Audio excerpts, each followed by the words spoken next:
A man recently purchased a second-hand villa, but shortly after moving in, he discovered a crack in the wall. Perplexed, he walked up to examine it, only to find that the wall surface seemed loose, as if concealing something. Driven by curiosity, he tried gently prying at it, and to his surprise, the plaster fell off. However, when he saw what was inside, he froze in shock. The man panicked and hastily tore off the remaining plaster, horrified by the sight before him. Just then, his girlfriend arrived, and they both stared at the contents inside the wall, unable to utter a word. Clearly, it was not chocolate. It turned out that the villa he had painstakingly saved money to buy harbored such a significant secret. The man quickly pulled his girlfriend out, intending to call the police, but as they reached the car, a man stopped them. The man introduced himself as the security guard of the house and asked what had happened. The man truthfully explained the situation, but to his surprise, the security guard already knew that the house concealed flour. Upon learning that Jack was going to report to the police, the guard took out a handgun,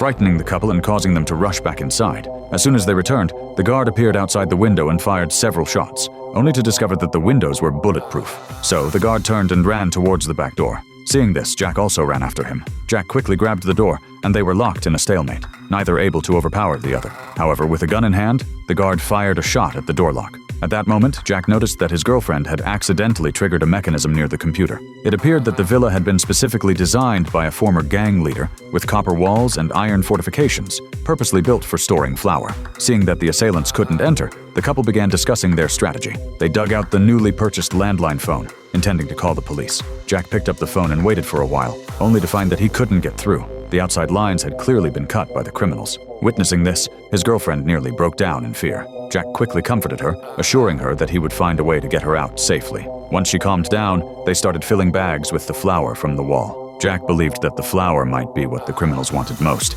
and by handing it over, they would leave. When they had packed the flour and walked to the window, intending to throw it out, Jack noticed another man outside. This man looked unusual, clearly not a good person. The two criminals took the flour and walked away, examining it as they went. Jack thought they were about to leave. However, when they reached the doorway, they suddenly stopped. Right in front of Jack, they tossed the flour straight into the trash can. This left Jack utterly baffled. It turned out that the flour wasn't what they truly wanted after all.